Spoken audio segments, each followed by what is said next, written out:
want some, get some, bad enough, take some. All right, hello everybody. Welcome to episode 53. Was 53 the number of Herbie the Love Bug, Raymond? Did you ever see Herbie the Love Bug? I think it was that. You never seen Herbie?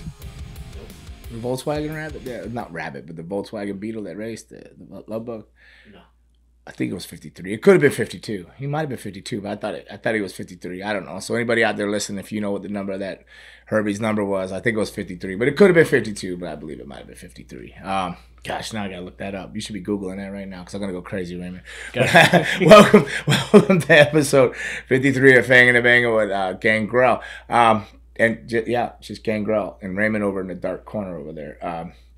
MIA is Ana Blanca Diaz, still missing in action, working for the Epilepsy Alliance Foundation of Florida, Epilepsy Alliance Florida, whatever it's called. Yeah, 53. 53. I told you, Herbie was 53. That little Volkswagen could race.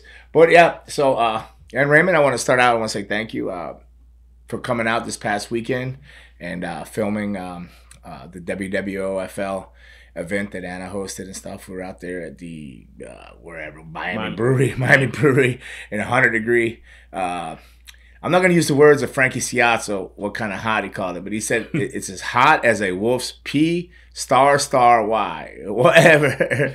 However he interprets that and what he knows about a wolf's crotch, I don't know. But Frankie Ciazzo said it was hotter than a wolf's something down there. So, that was on a Saturday when we were down there wrestling. I wrestled Saturday down there.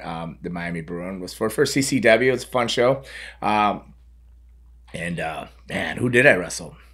Rico Della Vega and some giant other dude from Puerto Rico, but now he lives in the state. Well, it's the States. Puerto Rico's the States. It's the territory. Now he lives in Florida. Gosh, Abad. Abad. That's his real name. Abad. Is he like Muslim or something? No, he's Puerto Rican dude. He could be Muslim. I don't know what his religion is, but he's big, like 6'3", 6'4", about 290. Who did I tag with? Oh, I tagged with Lakai. Okay. Yeah, so it was a fun tag match on CCW. So if you ever get a chance, check it out. They have the CCW Live. You can watch online. You can go through there. They have matches with Davey Richards, people coming in, all kinds of different talents and female talent coming in. CCW runs about 150 shows a year. I know I've said that before. I've gone over that 100 times. But yeah, you can check it out, CCW Live. Or you can come down to a live show and I watch it. But every Tuesday that drops. But they got live shows. I'll be wrestling this Father's Day. I'll be wrestling. Yes, Raymond, I'm wrestling on Father's Day.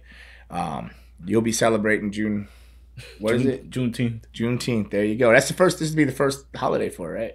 I think they did it last year. Did they do it last year? I think they made it official this year. Oh, it's official this year. Okay. Well, that's going on. You got that going on. You got Father's Day going on, and I'll be wrestling. Now, me and Anna will be tagging in a father-daughter mixed tag match. Yeah, down in Lake Worth. So that'd be fun. You'll be celebrating. I'd probably get you to come on down there and film that, but I don't know how many people are going to come out on Father's Day. That could be touchy with the gas prices going up. Airlines go, get us started on these airlines and these promoters. But and welcome to episode 53. If I get sidetracked, it's June 14th, and it's Flag Day, and that explains why I got a hat on. It's not quite the typical flag, so I'm not showing any disrespect to our beautiful red, white, and blue. But happy Flag Day, America, happy Flag Day to everybody that celebrates Flag Day. We all should. Well, it's our flag. We're all Americans, right? You're an American? I think so. I know so. You're born here, right? You're American. I mean, we got the red and the blue. What's that? We got the red. I mean, we got the red, the white, and the blue. Why'd you point at me when you said blue? No, I meant white. I mean, the point at I don't know what Raymond's going or where he's going with that, but it's Flag Day, so that explains the hat. I'm trying to wear got a new hat, but it had a flag on it, but it's probably not coming across the right way. Y'all listening to it on Spotify. I got a hat with a flag on it, but it's Flag Day. And then, as I said, I'm not sure if a lot of people are getting out and traveling with these gas prices and stuff that are going on. I think it cost me about $165 to fill my truck up. So I get it. I could feel that pain out there, and the airline flights are doubling. And I'm just going to take a quick side note, and I'm not going to harp on this very long. or anything. I don't know if any wrestling promoters are listening to this, but I had to put a Facebook post up, and then I'm gonna say it here too in some audio and video if you're watching. Do not book me on Spirit Airlines, Frontier, and do not book me in Basic Economy.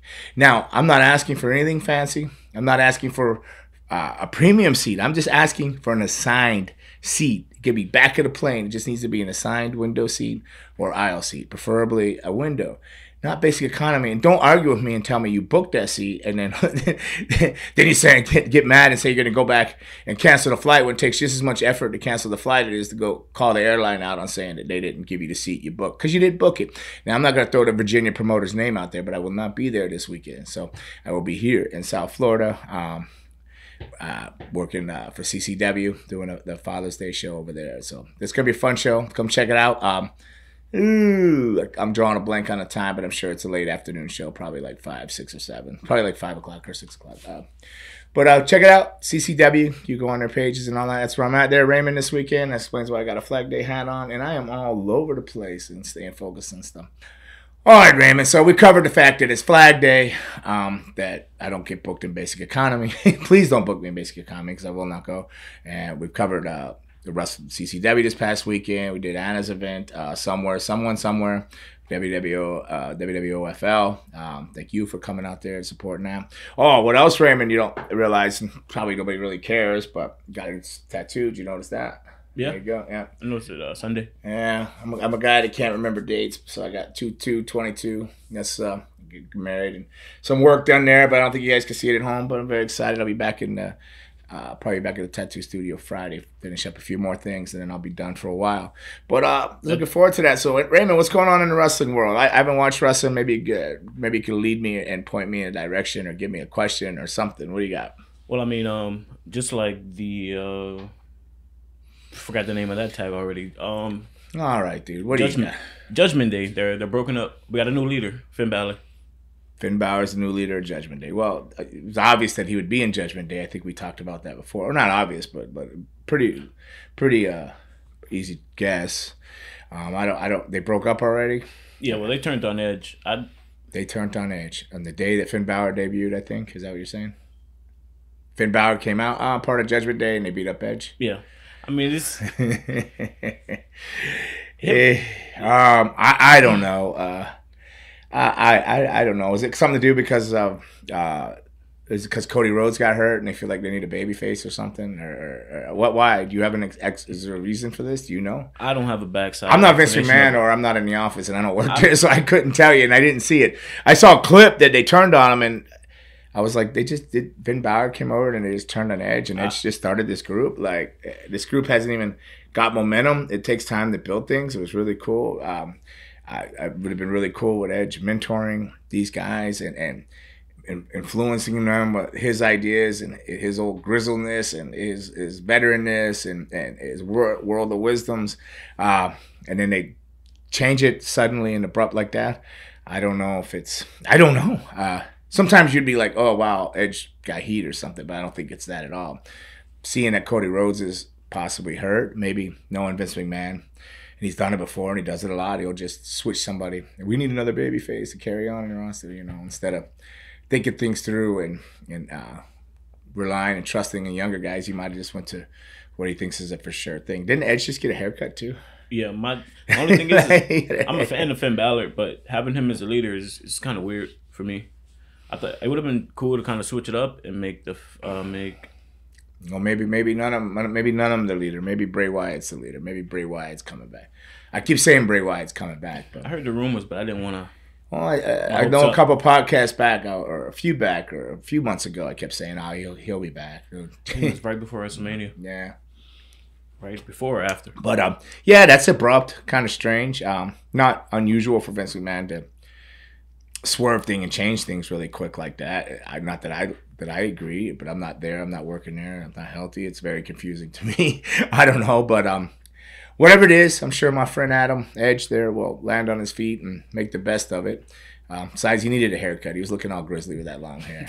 He's a more handsome dude with the short hair. And Finn Balor, the leader, I don't know. Damian Priest, just see Edge as the leader. I don't see Finn Balor as the leader of the group. And where they're gonna go, I have no idea now. It was really cool concept with Edge at the helm. Like I said, mentoring them and putting his influence on them and bringing them along the rocky waterways and bringing them home. But I don't know now. I guess I'm gonna have to start paying more attention to wrestling. And I apologize. I've never claimed this was a wrestling podcast, so and I haven't been able to watch a lot of wrestling because I have just truly been busy. I'm at the school Monday through Thursday, and I have been on the road Friday, Saturday, and Sunday. This weekend coming up, it's a little bit of a lighter, chill weekend because I actually got in a little bit of a beef and with a promoter and.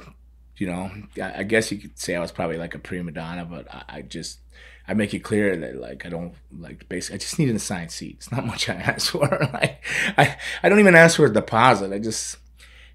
The guy didn't buy the flight until a week before the event.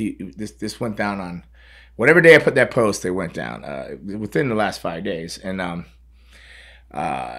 apologize to any fans, anybody that like. Was wanting to see me. I was in a three-way with Matt Cross, myself, and somebody, maybe Phil Brown. And I was looking forward to that because I really like Matt. I'll see Matt at MLW coming up on Thursday. I'll see him as I fly in for MLW into New York City, which I'm looking forward to, the MLW thing. So, but yeah, so I was looking forward to it. And I just want to apologize to any of the fans that may have been hoping to see me there or something. And throughout all this, because it's absolutely your loss, and I'm sorry if that's what you want. If you were there to see me, and I apologize. And it just sometimes 35 years in, 53 years old, you just choose to make a stand. And I made a stand, and I don't feel the guy was very professional about how he did things. He waited too long. And what's happening, because we mentioned it earlier, is the gas prices, right? The flights have got like they've like tripled like in 3 weeks. I've seen some flights go from $200 to $600 and $700 the same flight.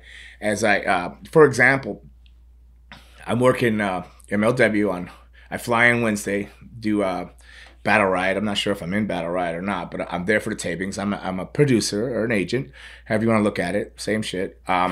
Same thing. I don't know why they changed the wordings around. I have no idea. I guess it's more Hollywood or more. I don't think MLW's changed the word around. I think maybe they call it a producer too. I don't know, but I think maybe they still call it agent. So whatever I'm doing there, whether I'm in the Battle Riot, which I probably am because there's 40 contestants, so I'm thinking you're pretty much going to need your whole roster. And I've seen Savio's in there. Savio Vega's in there. I'm in there. I'm coming for you, Savio. Watch out. We're going to reunite our Puerto Rican IWA, AWF feuds and stuff. Oh, God, I love wrestling Savio Vega. Do you know anything about Savio Vega? Quang, TNT? I didn't know he was a wrestler. What? No, I thought he was just the Puerto Ricans? Yeah. You didn't know he's a wrestler? Are we talking about the skinny manager guy? No, Savio Vega. Oh. Quang. The Boricas. I can't even say Boricas. I'm sorry. I feel. Oh my now goodness. I feel stupid. Now. Oh man. I think you're talking about the manager guy. In my opinion, in his day, he's a heavier set guy. He's heavier set now. So am I. We're both older. But I believe if he really wanted to, he could still go. I think he's still doing shows in Puerto Rico. He's run Puerto Rico for years. He was the booker when I first went to Puerto Rico. He had the book and brought me in, and that where the whole Vampire Warrior started down there. It was my feud with Savio Vega. He wasn't Savio Vega then. He was Quang, TNT. He was called TNT. Quang was the mask character when he went to WWE. Then he became Savio Vega, right? So, but he was TNT, like TNT, like Dynamite. TNT. ACDC, TNT. Never mind. But all right, Raymond.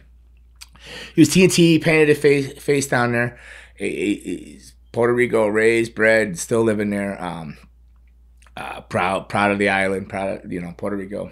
Very great guy, very smart to the business, and very, very talented. So maybe if I am in Battle Riot, I'll try to find him, and hopefully I can mix it up with him a little bit and have some old time memories from like 1991. That'd be really kind of cool and kind of fun. So you guys check it out, MLW. I think I'm up.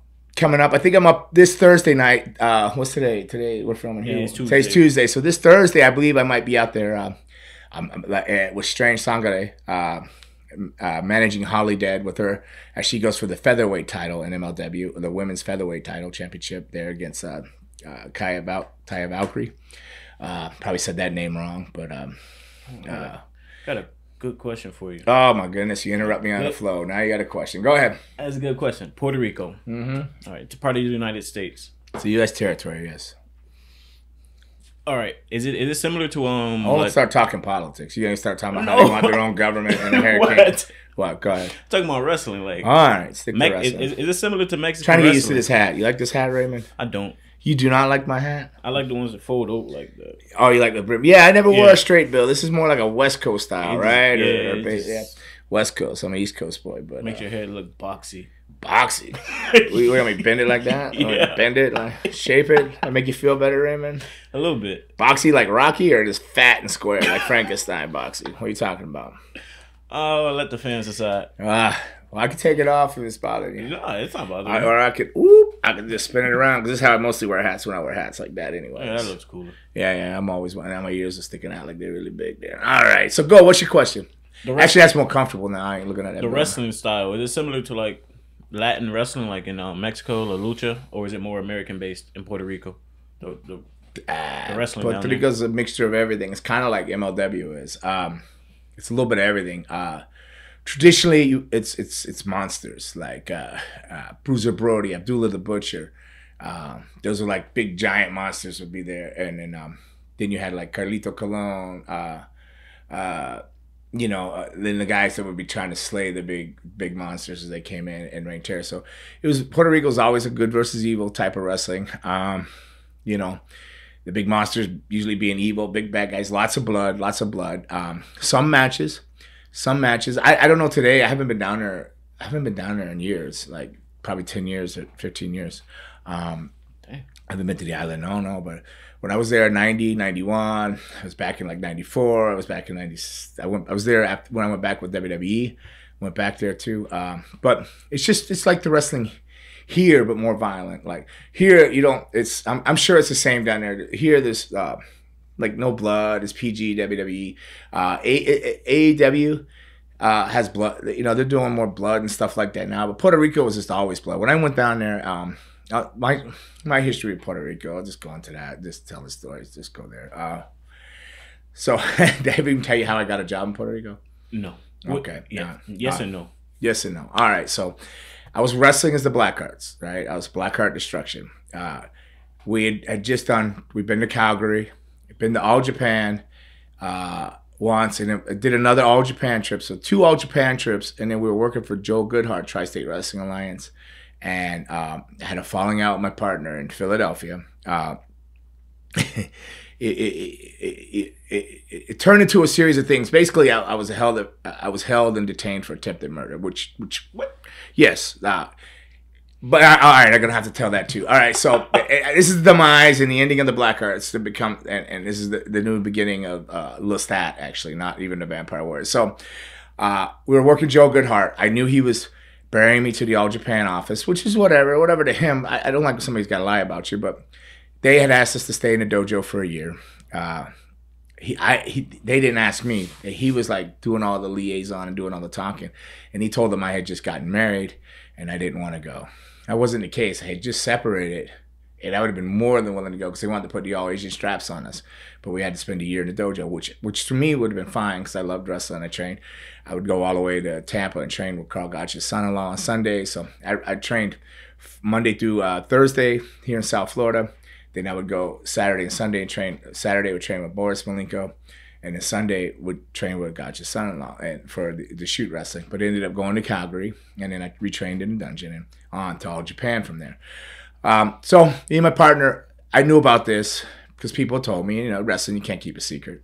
And so there was some tension there, and we just weren't getting along. He was a bit of a bully and some other things. So things just came to a head outside the Denny's in Philadelphia. There's a Denny's, and there's like a red roof. There was a couple of hotels right there, and I ended up, he swung on me, and I beat him unconscious, like, and I feel really, really bad about it.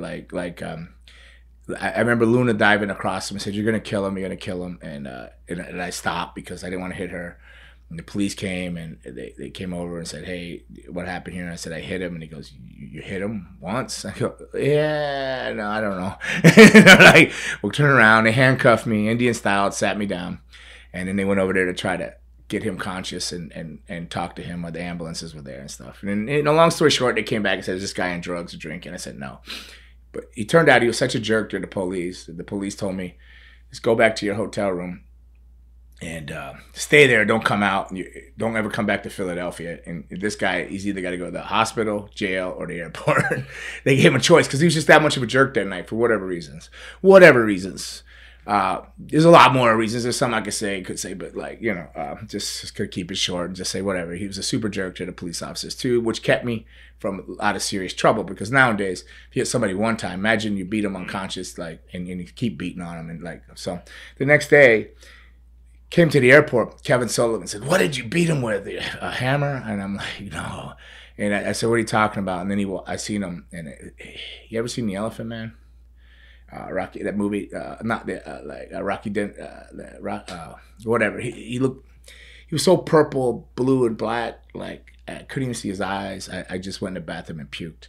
I couldn't believe that I was a monster enough to do something like that. And from there, we basically weren't a team anymore. And so he took somebody else, rest in peace, Dave Johnson, which I love that guy. He's a good guy. Took him to Japan, and they went on. They did the Black Hearts in Japan, Memphis, some Tony Rumble stuff. Somebody popped up, said it was me, and I go, absolutely, it wasn't me. I wouldn't have wore a horrible outfit that they were wearing at that time. It was just Gotti, but whatever, it wasn't me. So he went on to do different things. Later, I went on to do the Black Hearts with Barry Houston, Todd Passmore, IWA regularly in Japan and stuff like that. Not too much in the States, so mostly just Japan tours. So with that ending, our relationship as a tag team with the fight and everything, I was kind of in between things, trying to figure out, well, what am I going to do? So I can't tell a short story. So I kept that part of that story as short as I could. So my uncle, Wes, had a lawn maintenance company. So it was an easy job, like in the sense that I could go to work whenever I wanted to go to work or leave whenever I wanted to wrestle. So it was like cash money, South Florida, lots of yards to cut, lots of grass, So I was just doing that in between things, trying to figure out what was my next move. And the night before, I had watched the movie The Lost Boys. And it was a Sunday night. It was a bologna blowout with Luna. I think we've covered that on here before, a bologna blowout. Yeah. And I said, oh, that'd be cool to wrestle as a vampire, blah, blah. Long story. She said, you should. Whatever. So that seed was in my brain. The movie The Lost Boys and the whole vampire thing. So I was out cutting grass the next day, and this bald-headed guy with a weird beard comes up. He's got on these flip-flops, and I look down, and his toenails are painted pink, and I'm like, oh, my gosh, this is a freak here.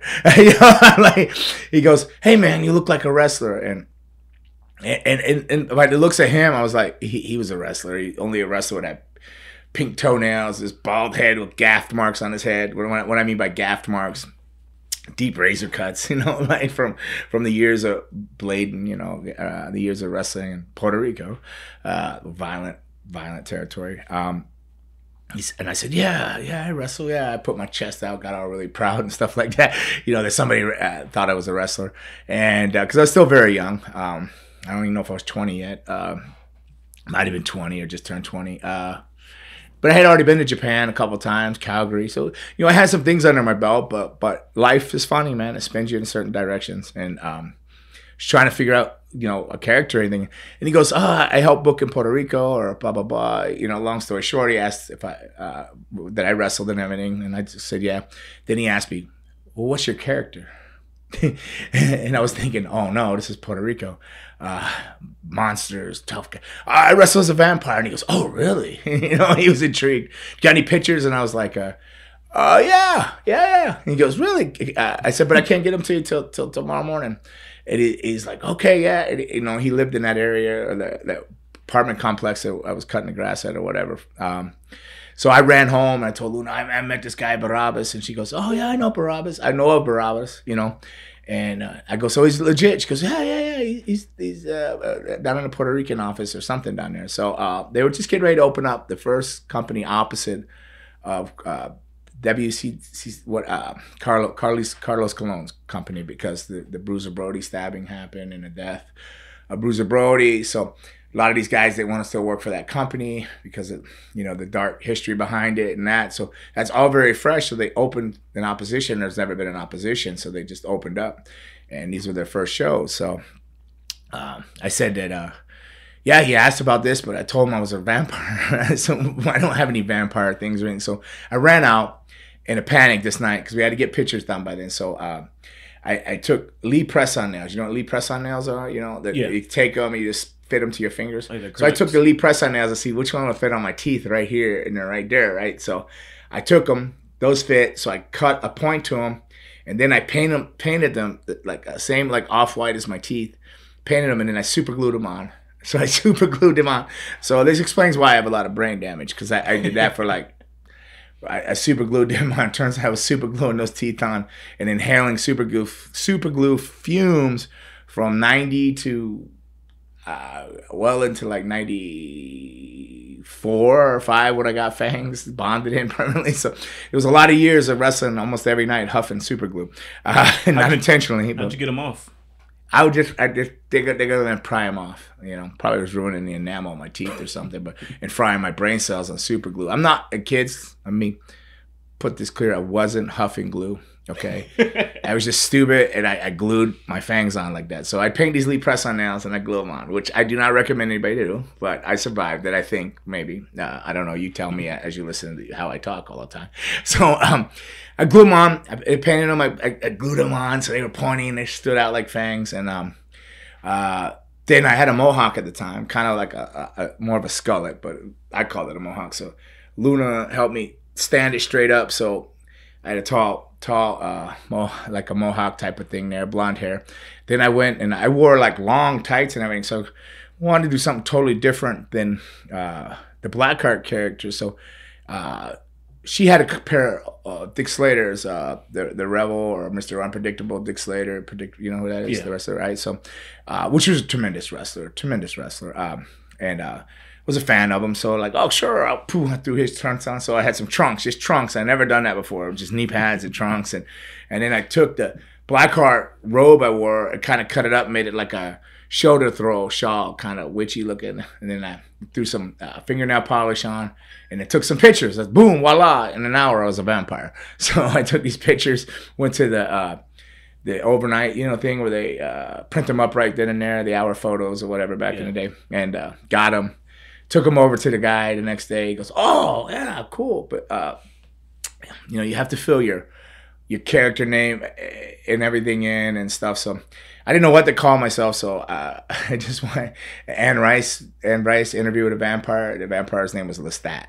So I said, "Oh, Lestat." He goes, "Lester." I go, "No, Lestat." But turns out they called me Lester for almost 4 months till I changed the name. So it was Lestat the vampire, because Lestat the character in Anne Rice interviewed a vampire and the Queen of the Dam and all those vampire books, novels, and movies.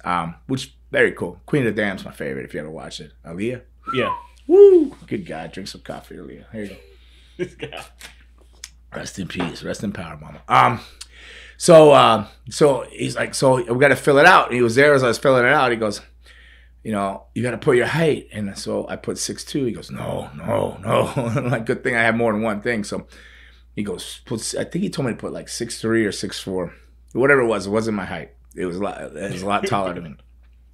Then he had me lie about my weight because I was like 220. He goes, no. And I'm thinking, why is this guy telling me to lie? He's in the office. He goes, trust me. So I put like 265 or something. I was 220. So I put 265. I don't remember the exact weight, but that's about the difference in the weight though, and stuff like that. So I put all that down, and I give him the picture, everything. Boom, goes. Sure enough, a week or two later, they call me. Hey, you want to come to Puerto Rico? I think it was Savio, TNT at the time, but a lot of you might know him as Savio Vega. So I said sure. So I was going down there for one show. The big show, I think it was their first show. I'm not sure, 100% sure if it was the actual first one, but I believe it was. I wrestled Jose Luis Rivera Jr. I don't know if you remember him, Jose Luis Rivera Jr. He was in WWE, WWF. He's done a lot of time, his whole family. Wrestled him, and I had my manager was Chiqui Star, Senor Chiqui Star, like tremendous talent, tremendous manager, tremendous wrestler. So we go down there, and the match is just the bloodiest matches. I didn't bleed that night, but Jose bled, and I just kept beating on him, and he would just keep bleeding, and like the match was the finish was, there was so much blood that they stopped the match, and it gave me the win because of the thing. But then they reversed the decision and because I wouldn't stop beating on him, so then I lost the match. So they put me over by just beating him so bloody, and then they took the win away because I wouldn't stop. And if I would have known what I known about like hepatitis and stuff, then I would think. But I was spitting his blood out of my mouth like, oh my, yeah. Raymond, you couldn't have handled it back then. I didn't know. I took it serious, man. I was the vampire, man. So I'm biting in his head, spitting it out, just bathing in this guy's blood. And if I would have known what I known, like I was just very naive. But I'm good. I got a great bill of health, and I'm blessed and lucky, very blessed. So that goes on, and then I'm like, wow, this is crazy, and I shower, and then when we go to leave the building, I'm leaving with Cheeky, and you can't, you go to leave out the back door, and the fans are there, like almost rioting, and he goes, watch these mud up. I'm not going to repeat the bad words he said as he reached down. I believe it was on his ankle, he had a gun strap, and he pulled it out, and he kicked the door open a little bit, and fired a round up in the air. Pow, pow! He says, watch those rats run. And they did. Boom, boom, boom, boom, boom. He ran. He goes, we'll go now. We got to the car. I said, holy crap. Like, what am I gotten into here?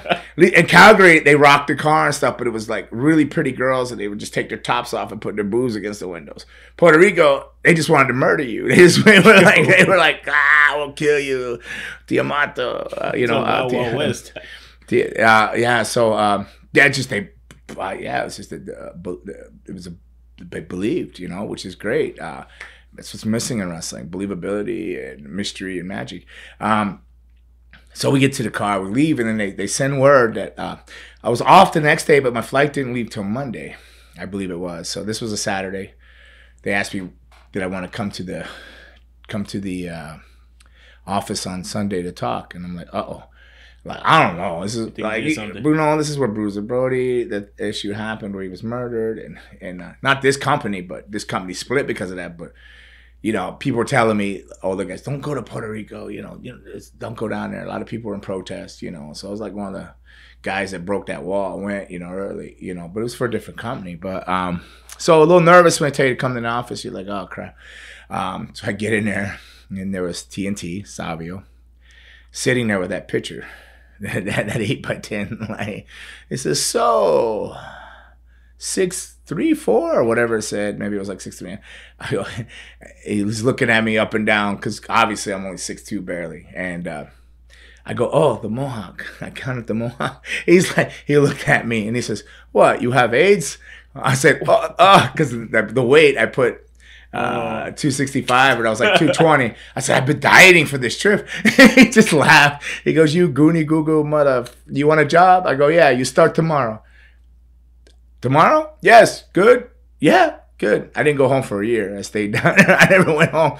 I bought my clothes down there. I never went back, man. I stayed for a year down there, and I started as Lestat the Vampire, and then Frenchie Martin, rest in peace, came in. Pierre Martel, Frenchie Martin came in, and when I was down there, I was down there I was laying in the sun. We lived in these apartments called Las Gaviotas, and it is funny because Dan and Bruno, I believe, were there at the time too. Dan is one of the owners of CCW, like Dan Ackerman. So he's been the owner since it started 17 years ago or 18 years ago. So he was down there tagging with Bruno Sassi at the time. They were called the Bad Boys, I believe, down there. And so they were there. And so that's how our history goes back to CCW. But I was because I was there when he first came in and trained too. But I was laying on a sun deck down below the balcony, and I just felt somebody watching me, and I'm like, it just felt weird. And I just looked up, and there was Frenchie Martin smoking a cigarette, looking at me, and then they had a meeting, and they go, we're gonna push you. Ever since I saw you down there with those trunks up your ass, I knew I was gonna push you. I'm like, what? Like, what's this guy talking about? Push me? Yeah, and then, it's funny. He made me a junior heavyweight champion, but he goes, the name. We gotta do something about the name. What is this Lester? I go, it's Lestat. They say Lester. It's Lestat. Lester, this isn't working. Okay. He says, you're a vampire and you're a warrior. So you're the vampire warrior. I'm like, okay. So that's where the vampire warrior came from, Frenchie Martin, Pierre Martel. And they put the junior heavyweight belt on me. But by this time that they put the junior heavyweight belt on me, I probably was close to 265 from that island life. Because I didn't really train much in gyms or anything like that. But so this was like... what was it like? Yeah, what was it like down there? Day in the life of the vampire, Puerto Rico. So everything is late. Everything is late and everything is Miana tomorrow, which is cool. I'm a Florida boy, South Florida. I could dig the laid back, chilled back vibe. But so you'd wake up, pinpoint what you did the night before. I'd get up at like 9. I'd walk down the beach, get some sun, maybe eat breakfast, or maybe I would train first. Most of the time, I would just probably walk and then go train. So I'd walk like a half mile down the beach and then cut back into the city, train at this place called the Caribbean. Really cool little gym, like a dungeon gym. Trained, then I'd come out, eat, then I'd go to the beach. And I'd chill on the beach till 5 o'clock because they'll tell you they're going to pick you up at 6, but they won't show up till 8 o'clock when the show's starting and you still drive an hour to wherever the show is because they didn't start the shows till 9 o'clock, 10 o'clock or something. The shows always started late. It's a weekly show? Weekly, nightly. We did shows all across the island 5-6 nights a week. Yeah, like usually had one. Sometimes you had 2 days off. But if you had 2 days off, one of the days off, you had to go to the office to do promos and stuff like that. You kept busy. No, it was full time. Yeah, No. You're straight, dude. No, you grinded. You worked that island. You're in vicious matches. I was feuding TNT at the time, so a lot of barbed wire, a lot of blood, a lot of bats, a lot of chairs, a lot of super kicks to my grill. But you just repeat, get up and repeat. You get up, go down the beach, go gym, eat, hit the beach, eat again, go show, come back after the show late, eat, have some cervezas, some beers at Pizza City or whatever it was called, whatever was still open because we stayed in a tourist area at that time for that company, which was Isla Verde. And so there's a lot of things open till 2-3 in the morning. So, you chill, go to sleep, get up and repeat. I love Puerto Rico. A lot of people, Puerto Rico's consumed them because of the lifestyle, the alcohol, the drugs. There's a lot of things that are very easy accessible. And if you have a little bit of if you have addiction problems or anything like that, cannot be the healthiest of places to be. But if you can enjoy life for what it was a great place to be. I loved it. They paid for the place you lived. We lived in an apartment. And then you got paid weekly. And then, you just paid for your food or whatever. You learned how to take a bus if you want to go to a different gym. But I would go to the same gym all the time. And it was creature of habit. I was good with the beach twice a day, down there walking, training, hitting. So it was great. But every rose has its thorns. Sometimes when you're there that long, you'd get Miana about your pay. Oh, amigo, we got to pay the guys that came in from out of town. We'll pay you up. So some point towards the end of the year, I was owed some money, but it wasn't like the other company where people were owed money right out the gate and had to fly themselves in. They flew you in. There was no problem with AWF and then IWA. They were the two. They started as one and finished as the other. But no, I loved it and it was great. But that's how that was my Puerto Rico. And then how I got there and stuff like that. And that's how the vampire, the whole, what you see today as Gangrel, was seeded, born, and raised there. And I know when I went back and I had a moment in the ring and I was with, I think it was me and Edge. I'm not sure if we were wrestling, the Baricuas or if it was with the Road Warriors. But it was the outside show by Amon. And Adam Edge had looked up in the stands. And this is after I did the vampire thing, left, and I've been going back to Japan. Everything ended up in WWF, WWE now, but WWF then. And they sent us back there. They were working with them, and they had kind of like a developmental there. So they'd have big shows every once in a while. And he says, "Look up there." And I looked up in the stands, and it was a big banner. I looked up from the ring, and the stands it's a ways away, but the banner's so big you could clearly read it. It goes, "Gangrel, Vampire Warrior, Puerto Rico's own." So the fans owe me up. So man, I almost teared up in there, like thinking, man, it's my people. Gente. So that was a very, very cool moment because they realized, I had been to Calgary and I had been to Japan. I worked Indies and I worked Tri-State Wrestling Alliance and was but that Puerto Rico is where I went on my own as a single competitor, and And I grew. I stumbled a lot. Learned a lot about myself. Learned quickly what an ego is and what an asshole is. And that was all me at one point as I experimented with stuff I shouldn't have been experimenting with. And so I went through some ups and downs there, but it was like very crucial to the growth, to the person I am today, and in how I carried myself onward after Puerto Rico. Because, you know, first impressions are everything in pro wrestling, you know, and if people came down there and they might not have known me, they might have considered me not in the ring and the things I did, but they might have thought, wait, what an asshole. Like this guy's just drunk on drugs or whatever or something. So I did a lot of growing up there. Quick lesson in growing up. I started life quick as a kid and adult, but I never had that like, I was always with a girl since like middle school, had babies with her, separated. Then I was with Luna all these times, and me and Luna kind of split when I went to Puerto Rico. We got in a big fight, but then she showed up there 3 months later and says, "We're still together, you know that." I didn't know that, but we were. But then she left the island again, and I still stayed down there. But so kind of in that year, we were back and forth. In my head, we weren't together, but she told me we were. So, but I mean, so I didn't do anything to disrespect her in that sense because she told me, but I still was like, we're not together. Like, but we were, because I very much went home to her. But I had to do a lot of growing, and I really think that's what's that experience and the stuff I experienced there and learned about myself is what's kept me maybe humble, but also has just made me too nice in a sense when it comes to like business and WWF at the time or WWE, that to not push forward and these stuff, because I took all my aggressive side out of me after Puerto Rico. I just don't like. If there was any jerk that I had in me, I tried to leave it in Puerto Rico and in my past. Nothing against Puerto Rico. I love Puerto Rico. I would love to go back, and I am actually looking forward to going back because I think I'm doing Panama August 20th.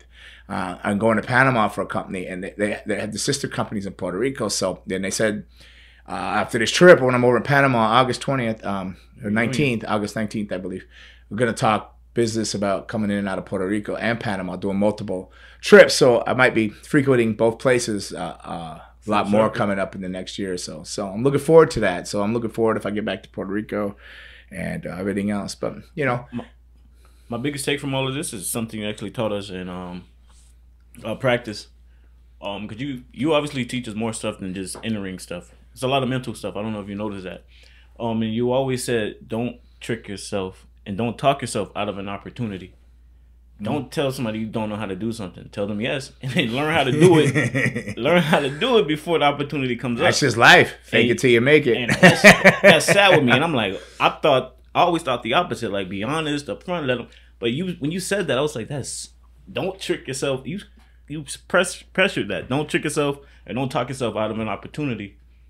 Say yes, and then learn how to do it before then. And you with the whole vampire taking a picture, and look how that's like. Look where you are today. I mean, that's big. Like you did. Yeah, it was a turning point. Yeah, all in somebody's yard with a lawnmower in my home. And that shit big ass with me, industrial like, lawnmower, man. That shit stuck with me. I'm like, so yeah. You know, you see opportunities, you just take it. And you know what? Like I've learned in England, I pick up a saying. I think it was the Royal Military, but a promoter there named Brian Dixon would say it all the time. The 6 Ps. You hear me say the 6 Ps all the time.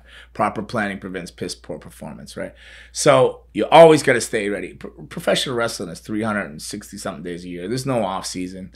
You never know when that moment or that opportunity is going to come. So you got to stay on point. You got to stay ready.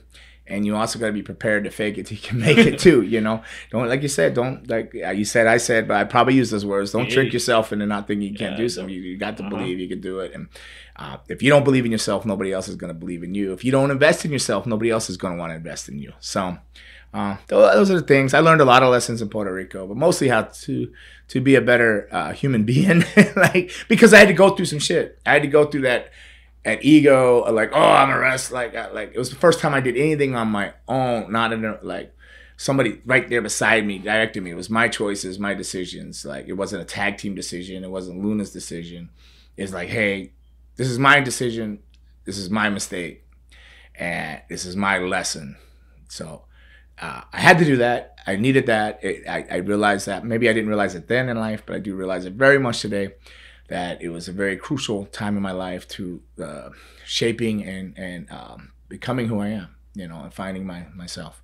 So I'm grateful to Puerto Rico. I love Puerto Rico. I can't wait to go back and go to the rainforest, Yunque, and go down and go to La Playa, the beach. And, you know, I don't drink that much anymore, but I definitely would pop a nice cool Modelo or something and put my feet in the salty water and no sand there. That'd be tremendous. I would love it. So yeah. Did I answer your question, Raymond, or did I go on a rant all over? Is it time for me to get out of here now that I talk too much? Great episode.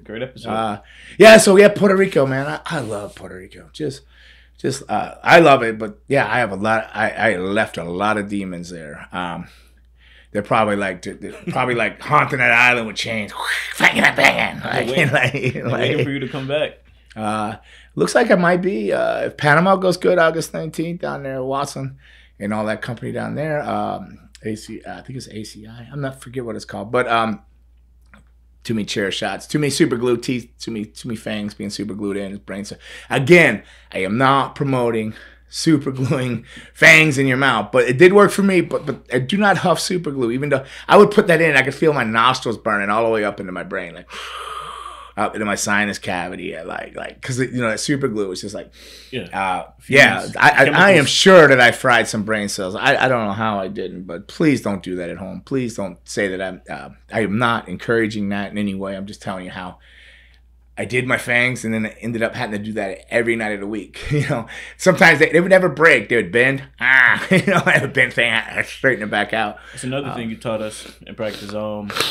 Like with the moves. I remember I did like a high flying move off the rope. You told me I didn't need to do that, and plus I don't want to adapt a signature move that I'm gonna have to do every night. Right, it's gonna be detrimental to my body. Yes, if I don't have to. 1, 2, 3 kid, Sean, X-Pac, whatever you want to call him, Sean Walton. Great guy, fellow student too. We spent many nights sleeping on Phyllis Lee's floor, just carpet and trying to share a blanket and one pillow. You know, would have looked suspect if you would have walked in there. but hey, you know, I felt my arm was a pillow. It like woke up with some dead arms all the time. But no, I'm just saying we went through it. Like we did what we had to do to get there, and he'll be one to tell you, like, if you're gonna do a leg lariat or a dive every night, and they hire you doing that, that's what they're going to expect to see from you every night. And the fans in the office and the powers within, you know, they're all going to want to see that if that's what they hired you doing. So it's good to be more of a storyteller and entertainer and have a couple good moves, but they're easy on your body that you can do to everybody and that everybody wants to take, come up with something different, you know. And I'm nothing against all this flying. That's what wrestling is now. Look at it, but like I don't know how long they're going to last. And you know, there's just people that are all beat up. You could look at different things through the past where people weren't trained properly, and then they end up hooked on pain pills because their body's killing them, and then eventually mental health and addictions, and end up they're not with us in this world anymore. And sad, but it is a chain reaction, and a lot of repercussions come from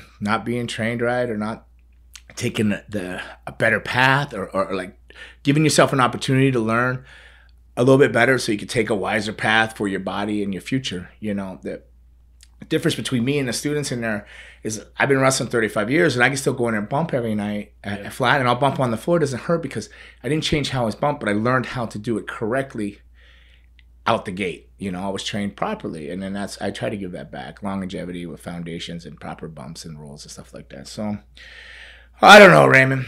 I've been cutting these things short. I don't like to hear myself talk too long. But everybody, happy Flag Day.